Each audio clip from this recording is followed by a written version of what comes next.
Good morning. Good morning, guys. How are you? Welcome back to hashtag live 365. What's going on? Good to see you. Pop in the chat. How you doing on a scale of 1 to 10? This fine Tuesday, the 9th, I believe.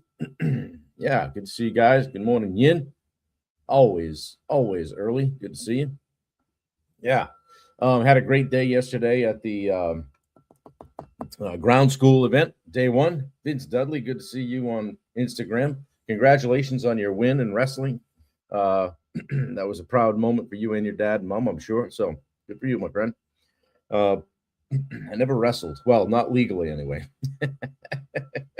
Two brothers, we did a lot of wrestling. So, hey, Locke, what's going on? How are you? Good morning from Lakeland, Florida. This is Kevin Hawthorne. Good to see you on YouTube.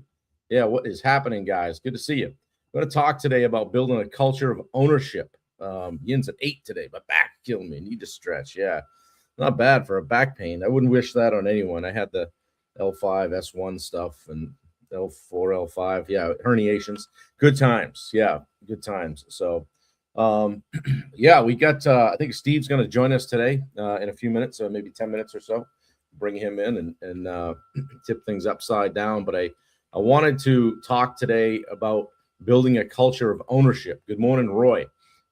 This is day 6 of 10 on contractor leadership. But again, you can insert any word for a contractor. Good morning, Catherine Thomas. I want to talk about building that culture of ownership. When people take ownership, you stop managing problems, stop multiplying leaders. Good morning, Victor. Good to see you this morning. We miss you here at ground school. Yeah, most contractors spend their days chasing people, repeating instructions, fixing avoidable mistakes, cleaning up after everybody, putting out fires, micromanaging, re-explaining. I already told you that once. Staying frustrated. Good morning, Rachel. Good to see you. Not because they have bad people, but because they don't have a culture of ownership. People don't take things and own it. Okay. When you build that culture, everything changes, guys. Good morning, Jess. How are you? Yeah, your team will solve problems. Jobs are going to run smoother. Clients are happier. It's less stressful. You stop doing everyone else's job. Business might even become fun again. Okay. So ownership is one of the most valuable assets a contractor can develop. I always share, like back in my contractor days, because that's the pot I'm pulling from, guys. I had guys that would just show up and punch a clock. Show up late, nothing new after 2, whatever, no more after 4. They waited to be told what to do, didn't think ahead, didn't anticipate, wouldn't take initiative, responsibility, blamed others, did the minimum, right? I used to think, why won't they step up? What's wrong with these guys? But what I learned is that ownership isn't something that you hire. You don't hire somebody and they just take ownership. It's something that you build. Good morning, Johnny Wan. How you doing, buddy? Yeah, business can become fun again. Once I started communicating expectations clearly to people, once I modeled the behavior, once I empowered the people, once I got consistent myself, I watched guys transform from laborers into leaders. If you want your team to rise, give them the environment to rise. Okay? Ownership starts at the top. You go first. You show up late, people are going to show up late. You react emotionally, avoid accountability, make excuses, cut corners, don't follow through, don't communicate well, tolerate inconsistency, all of that stuff. Team's going to reflect that. They reflect their leader. Your ownership creates their ownership. Push out what you want to get back. Okay? Ownership requires clear lanes. People hate guessing. They don't like ambiguity. They hate unclear responsibility. Good morning, Dan Bennett. You must define who owns the job site, who owns materials, communication, updates, client interaction, cleanup, quality control. If everyone owns it, no one owns it. Remember that. Same goes with a task. If it's a task is assigned to more than one person, it's assigned to no one. Okay? Ownership grows when you empower, not control. Good morning, Luke McGee. Contractors often kill ownership with micromanagement. They don't trust anybody. Good morning, Tony. Micromanagement sounds like do it exactly my way. Just let me handle it. You're not ready for that yet. Leadership sounds like, hey, here's the outcome I want. You decide how to get there. Hey, Tony, you've got this. Luke, I trust you. check in when you hit this point. Let me know what more you need from me. That's leadership. Ownership grows when people feel capable and trusted. And I'll take it a step further, when they feel like they can make a mistake and not have to pay for it with their job or get chastised for it. Okay. Ownership requires feedback, not finger pointing. When something goes wrong, most leaders attack. What happened? I can't believe you did that. Why'd you do that? What were you thinking? That's ridiculous. That stuff kills ownership, guys. Instead, say, hey, walk me through what happened here. What did we learn from it? Good morning, Bubba. How do we avoid this next time? What do you need from me to do this well? What could I have done differently to help you here? Right? That's ownership, and it thrives in environments where mistakes lead to growth, not shame. All right? Recognize ownership the moment you see it. When you see it in people, reward it. Okay? What gets rewarded gets repeated.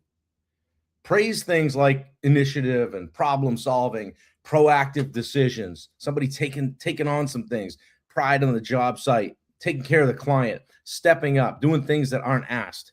Say, hey, I saw how you handled that. That's leadership right there. I appreciate that. Thanks for what you do. Great job taking initiative on that issue, that problem. Boy, it really avoided some problems for us, saved us some money. Hey, thanks for staying ahead of that. I see you were out ahead of that. That's great. Ownership grows when people feel it's noticed and valued, okay? And it's built through standards and freedom. You hear me talk standards all the time. You create the container. Your team creates the execution. Your job is to set expectations, communicate standards, define outcomes, provide support, give feedback, all that owner stuff, right? Their job, the guys, the girls, people in the field, people executing, is to take responsibility, think ahead, solve problems, own the result. Ownership equals standards and autonomy. Okay, ownership equals standards plus autonomy. Okay, so ask yourself, do I model ownership or do I model excuses? Where am I micromanaging when I should be empowering? What responsibilities are unclear on my job sites? What don't people know? Where am I not helping them? Who on my team is ready for more ownership, but I'm holding them back? Because nobody does it like me. Okay, little challenge for you. Give one team member a sub, one clear ownership this week, one clear ownership area this week. Job site cleanliness, client communication, hey, setting up the trailer or whatever in the morning, daily progress report, daily logs, material inventory, staying out ahead of material so you don't have to run it around. Maybe it's a punch list, quality control checks. Yeah, Catherine, empower your team, give them clear direction, play to their strengths, okay? And then just reinforce it with feedback and recognition. It's not that hard, guys. It's not rocket science. Just treat them how you'd like to be treated, okay? Ownership transforms teams. Ownership transforms culture. Ownership transforms businesses. You got to have some ownership. You got to create an environment where people can step into that. When your people think like leaders, your business performs like a leader built it. Simple as that. Okay? So drop a fist pump in the chat if that landed with you at all today. I'm talking about creating a culture of ownership today, guys. Building it, because you don't hire for it, okay? You don't hire ownership. You guys are just popping in. You don't look around and pick the person off the shelf that's just going to conduct themselves and represent your business in a manner that, that's just perfect to you, okay? And one of the things I said yesterday when I was speaking at the ground school workshop that we have is that if someone's 80%, you hire somebody that's 80% of, geez, I'd like them to be up here, but they're really right here. Coach them the rest of the way. Coach them the rest of the way. Do you think you were everything someone wanted you to be when somebody hired you? Probably not. Gave you a shot. They gave you a seat at the table. Okay. Pay it back. Pay it forward. Whatever you want to say. All right. You ever have that moment in life where maybe somebody took a little shot on you? Somebody said, okay, I'm going to take a shot on this guy, see what happens. Good morning, Aaron Callie. I'm getting spammed from YouTube comments. I don't know why this morning. But good to see you guys here. I appreciate you guys that are sharing this. Thank you very much. Um, if you're building a culture of ownership, hit me with a fist pump or something like that. If you're spending your time putting out fires or fixing avoidable mistakes, chasing people, then this was for you today. If you're just getting here or watching it on the rewind, let me know what you think. Bubba takes shots at me every day, Dan said. That means he loves you. Yeah. Make sure that your team is solving problems. Okay. Team is going to run smoother. All right. You're not going to have to do everybody else's job when you start creating a culture of ownership. All right. And I love to share things with you guys that I wish I had done differently sooner. It would have made a big difference in where I ended up ultimately in contracting. Okay. I might have liked it more when it was tough. I might have stayed longer. I don't know. If I'd done some of the things that I shared with you guys, that I hope that you'll avoid doing, maybe not step in some of the potholes that I did, or have to waste money fixing things like I did, because I didn't take on this culture of ownership. Okay, I don't think I was a micromanager, but I don't know that I developed a culture of ownership very well at times. I think sometimes I did, but it was more a function of maybe just getting lucky and hiring the right person. Yeah, core values help immensely with that. Who's got core values? Share a few of them in the chat if you don't mind. Yeah, pop in there and share a couple of core values. Zach Madrano, good to see you, my friend. And thank you for sharing this every day, Zach. I appreciate it. It means a lot to me. I appreciate all you guys that share this out. So we have a special guest today, ladies and gentlemen. Steve Rosenberg is here to join us. Steve, how are you? Mr. Bob Turner, I feel like I just don't get to see you enough lately. I know, don't know. right? I You need must I need miss me. another day. There you go. What's going on? Nothing much, man. I just got back from the gym, worked out already, ready for day 2 of ground school. So looking forward to that. So just doing the thing, man. Fighting the fight. Doing the thing, fighting the fight. Well, we were just talking about creating a culture of ownership, and you don't really hire for it. You kind of have to create that and build it, and it just doesn't happen. It doesn't fall out of the sky, right? It's a lot. I know you've built teams in the past, and it's straight up work, isn't it? It is. And I would say the culture of ownership, I would go a step further in becoming the leader Mm, that people want to follow, right? yeah, You build the culture, and the word cult, right, yeah, is the core of culture. But when you think of cults, what do cults do? They follow a leader. And if you look at some of the most, I don't want to say amazing leaders, but when you look at people who create these cults, right? Like, I mean, even as did it in a bad way, but Hitler created a cult, right? He mhm, he he created a nation of people to follow him. Martin Luther King, right? Gandhi, right? Steve Jobs, Elon Musk. They've created cult like followings. But what were they all? They were all good leaders, and that leader was a good communicator.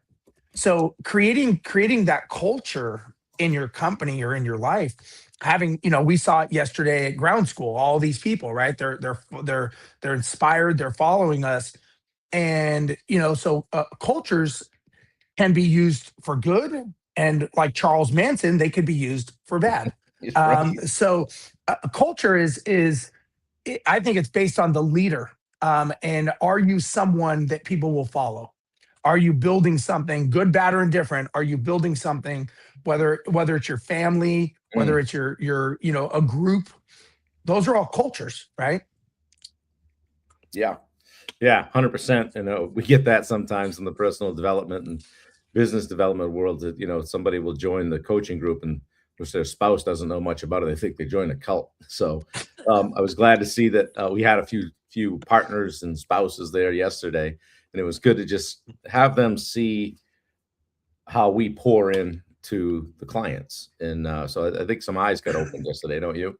Yeah, I think that. Listen, I think that even if the spouse is not in the business, if the spouse is directly related to the success or failure of that business, meaning if the husband says, "Hey, we're going bankrupt, we're shutting this thing down," and the spouse, husband or spouse, whatever it is, says, "How are we going to pay our bills?" You're directly affected by that. So I think it's responsible for the spouse to at least, I'm not saying they got to be a part of the business, but I think it is responsible for the spouse or anyone who's at, we'll call them a stakeholder Mm, in the success or failure of that business, could be at least in the knowledge and in the know of what is going on.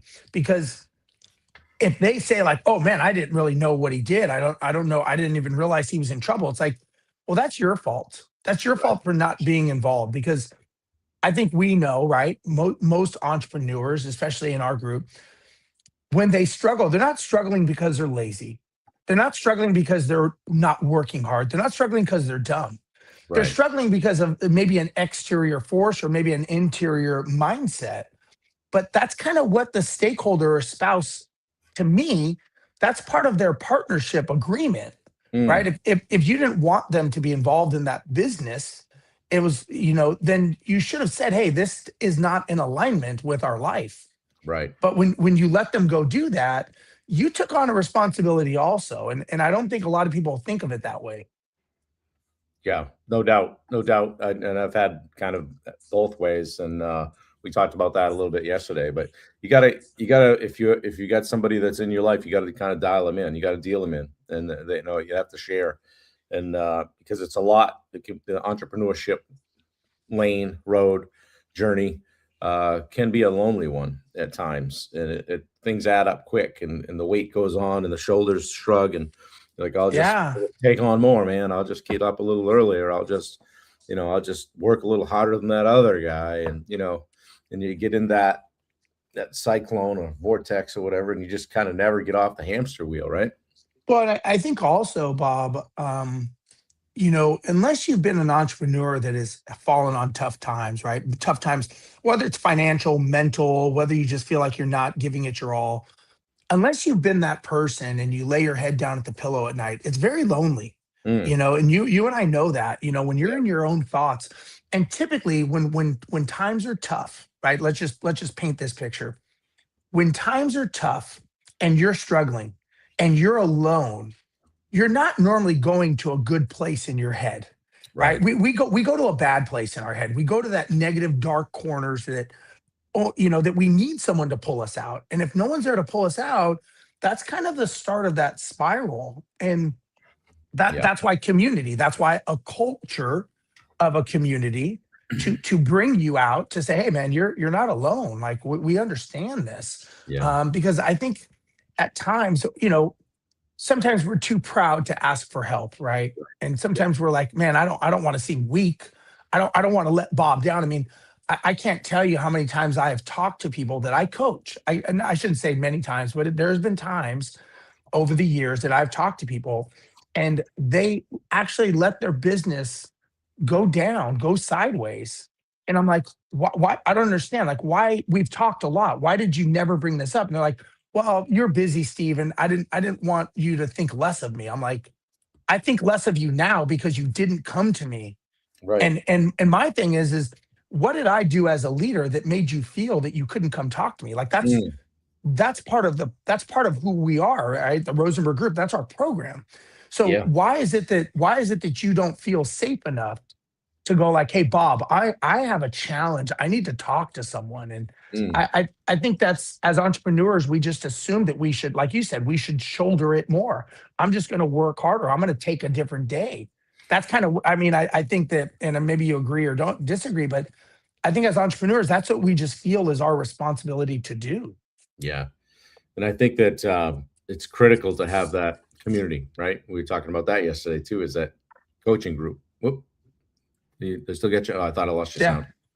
Yeah. Yeah, have that community, have that tribe, so to speak. Place, like I said yesterday. Hey, what happens here in the room stays here. Nobody's going out and talking about it. And if somebody wants to share something and we can help you, then great. And I never had that kind of environment. I know you probably didn't either when you were struggling to build your real estate company. And uh, No, you no. can, And I mean, think about yesterday. Like let's just play out for those that weren't at the event. I think we can all agree. To me, the thing that stuck out the most was the guy who did not speak all day. He's speaking today, James Morris, when he was talking with Matthew uh, about his two sons and how yeah, he would not, and he's very, very, James is a very, very successful person. and he said, I would never do it again. It wasn't worth it. And that's Right. not something you hear a lot. And it was, Right.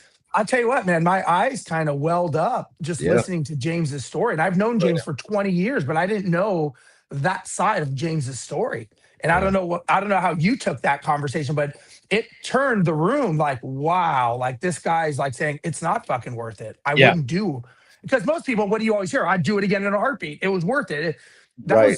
That was totally different. What was your take on that yesterday? Yeah, big time. And I think I kind of touched it off by sharing how I had always, even when I had stuff to do, I always made it a priority to pick up at daycare or drop off, That's or, right. and that, or go sit out in front of the dance studio and wait for an hour I took a whole graduate level course in nutrition, sitting out in front of the dance studio in my truck. Yeah. I do a chapter and do a workbook and take the quiz, and but I was there, and I could be, but it was, it was some long days, and I did some of that stuff while training for an Ironman, and my motto was never let them see me sweat, right, so to speak, which was I Sure. might get up super early in the morning and do a ride, a long bike ride, but damn it, we were going to do whatever was on the schedule that day. It wasn't going to be, they weren't going to have to sacrifice because I needed to get my training in. So, is there a balance? Yeah. I mean, you can say, well, hey, everything in life has a price, right? And I agree with that. But I think I was fortunately pretty in tune to that when I was, and it probably cost me a lot of money along the way, but I was okay with that. Probably, hey, I got to do this. I got to go look at this job, or I have to, hey, sorry, we can't do that on Saturday because I want to work and get ahead. But I think I really tried to, and like James says, I don't have that story that James has, which is I wouldn't do that again. I think I would have done it the same way, so it was sad in a way to hear him say that, because he has a different relationship with his older son than he does his younger son, and it's just the way it goes sometimes. So, but anyway, he now travels with him. The upside is they work in Yeah. his company, so now you have a relationship as an adult, and you just go forward. So Yeah, I'm interested. I know he's speaking today about imposter syndrome, and I wonder if that's. I haven't heard his presentation. I know he wrote a book on it, yeah, but I'm wondering if that's kind of tied to his presentation of having imposter syndrome of being this successful business owner. But I remember he said that he would go home to an empty home. There were people there, yeah, but it was empty. yeah, For someone who travels, I get that. yeah, I can understand that feeling. yeah, When you're busting ass, you're doing all this stuff. I remember one of my mentors told me, he said, Steve, kids spell love Time. That's they the do. only thing they know. Right, They just want to spend time with you. yeah, And again, I tried, with my son Jet before he passed away. But there's never enough, right? yeah, Obviously. So yeah, it's just, again, I guess where I'm going with this is this wasn't a rah fight everyone, kick ass, you're be a badass. Like that's not what my program is about. My program is about becoming the person you need to become. And you've heard me talk about this a lot, where the future you is waiting to meet you, yeah, but they're hiding behind fear and doubt. And you right, have to push through fear, you have to push through doubt to meet that future version of you. And sadly, some people never meet that future version of themselves. yeah, Like the future version of you being a coach. If you would have stayed being a contractor, and there's nothing wrong with staying, you would have never met the person you are today, sure, right? And exactly, who's the person of you 5 years, 10 years from now? Who is that person? yeah, yeah. It's an interesting thought. The evolutions are exciting and fun, and you gotta have the courage to step into it and go through it, as it can be a bumpy road. But yeah, for sure, it's I don't feel like, I've never felt like I'm done yet, and I know you feel the same way. So, but well, hey, we got some shit to do today. So, We um, do, we do. A couple of notes, since we've got people on here, we got some for anyone that we've worked with that is on JobTread. I would love to get a review for Bob and I. So JobTread is throwing out these reviews. If we have worked with you, That would be a personal favor. Bob, maybe you can explain the marketplace or whatever, but I think getting more people to know about us would be Yeah, amazing, so and I would JobTread real has about appreciative. 8,500 or 9,000 clients, and they're all on their software. But if you have JobTread software, you can access the marketplace, and we're listed as a marketplace. I don't know if you want to call it an affiliate or member or a partner, marketplace partner, I think. And so, and several other coaching companies are as well. And so, inside the community, it does a number of things for us that people can go in and leave a review. So if you use JobTread and you've worked with Steve and I, hop on a marketplace and pop a review in there. We would certainly appreciate it. So yeah, that's awesome. I wasn't aware that you could even do that. So we just learned that yesterday. I wasn't either until Larry and Melinda White gave us a review on JobTread, and I was like, Yeah. oh, like I just got a review. I didn't even know. And then Eric Fortenberry reached out to me. Yeah. He said, hey man, you've got a lot of clients on JobTread. You should, you should have them reach out. And I was like, okay, cool.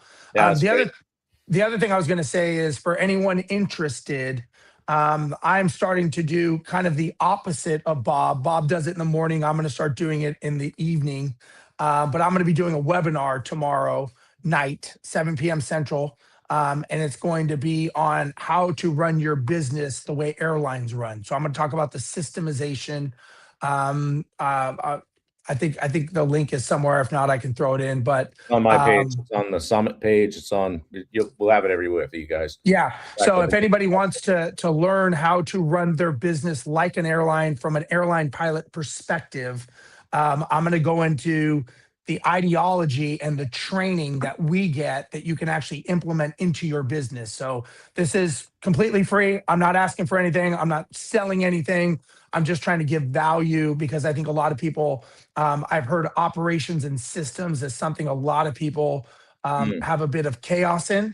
And if I can help give you a perspective, the way, you look at an airplane, you look at and I'm going to explain what actually happens at an airport and how you could implement that in your business so that it can run on systems, checklists, and processes, not chaos and mayhem, which is, let's face it, what most businesses run off of these days. Yeah. Locke said 7 p.m. Central tomorrow, Wednesday. Yes, sir. I'm trying to pop the link in right now. Also, good morning, Eric Fortenberry. It seems like every time we talk about him, he shows up. So his ears wiggle. The marketplace reviews are brand new, so I don't feel quite as dumb. So, yeah, no, it's a great, I tell you what, it's a great that JobTread platform. If you guys are not on it, you guys are missing out on technology. I think at the end of the day, technology and being up on technology. I had the opportunity, and Bob, Eric gave us a grand tour of his facility.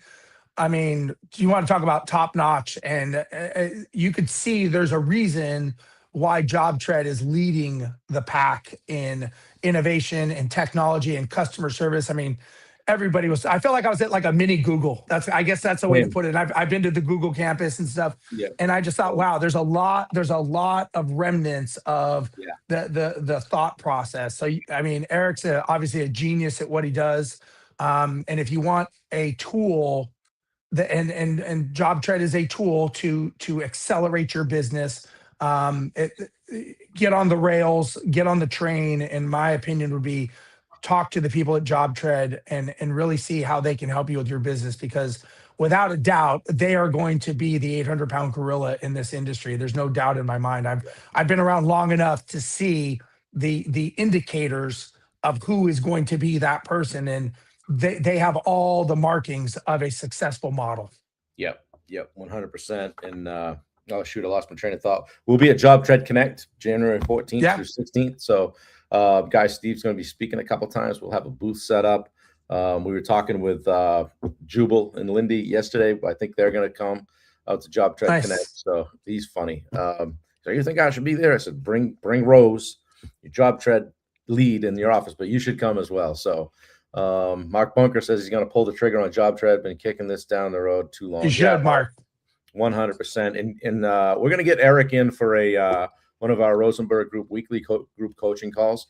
soon. Hopefully between now and Connect. He's a busy guy, but we're going to try to get him on and get you guys teed up, and also do some job tread training inside our coaching community. So we're on it, and Eric is stoking the fire with us, so we're excited about that.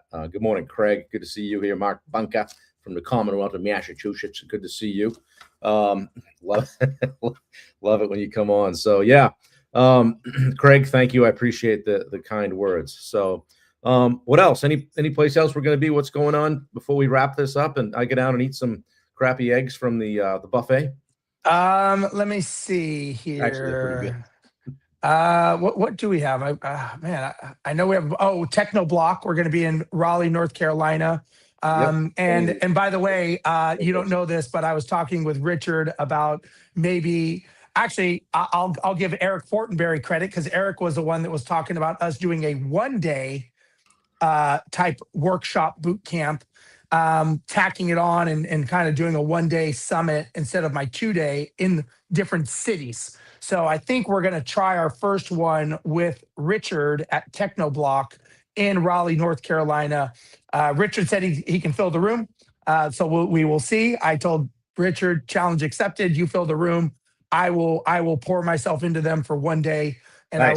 I will give the value. So we may be spending an extra day, or I may be spending an extra day in Raleigh, doing a 1-day summit of just kind of pouring in systemization, mindset, marketing, that kind of stuff. There you go. So we'll see. So that's kind of on the books for 2026. We're going to kind of take our show on the road. Hopefully we can do more with Job Tread, do stuff with them, be in other cities and kind of really run the gamut. So we've got some things in the works. Jason Cisneros is interested in having some conversations with us as well. So we've got some pretty big players in our corner. That's awesome. That's awesome. Well, guys, Steve, I appreciate it. I know we got to get headed toward the venue. We got some stuff to do to prep when we get there. But today's day 2 of our ground school event. Guys, if you're interested and think we might be able to help you with coaching in some way, let's at least have a conversation. Hit up Steve, hit up myself. Yeah, we'll chat. If you got something going on, let's chat about it. The people that are in our community are knocking it out of the park. They're liking their businesses again. They're dude. I tell you what, man, real quick. You're sorry, I didn't mean to cut you off, but I will. But I tell you what, man, it is impressive just to hear the stats of some of these people that were here yesterday of how they're just crushing. Yeah. And in 6 months, right? Dan Bennett is a great example. Dan Bennett was on the ropes, right? And just not financially, but mentally, he was struggling. And we've been, you and I have poured into him. You've taken his brother under your wing. So nice of you. If you don't hear from me for a week or so, send help. Yeah. But Dan, I tell you what, it is awesome. I love hearing these stories of these guys. It is awesome. Yeah. I really, it just means a lot that you and I and the whole team, Bubba, Richard, everybody, Valerie, they were able to do this and really crush their goals and just, man, it's just a good feeling, man. It really is. That's all I could say. Good stuff. Good to be a part of. Guys, check out the webinar tomorrow night, 7 Central. Steve's going to tell you how to run your business like an airline, and Bubba says it, but it better not be like they ran it on Sunday. Wrong airline. You got wrong airline, right? Yeah. Thanks, Rachel. Appreciate it. Eric Fortenberry, thank you for being here and your support. Steve, good catch up, and I'll see you shortly. Guys, go do something nice for somebody today. Help somebody out, and kind of come from a place of service. Like, try to remember that and build a culture of leadership and ownership into your business, and you'll be way ahead. So, guys, thank you. Steve, I appreciate you. We'll see you here in a little bit. Take care, guys. All right. Take care. We'll see you. Yeah. Bye.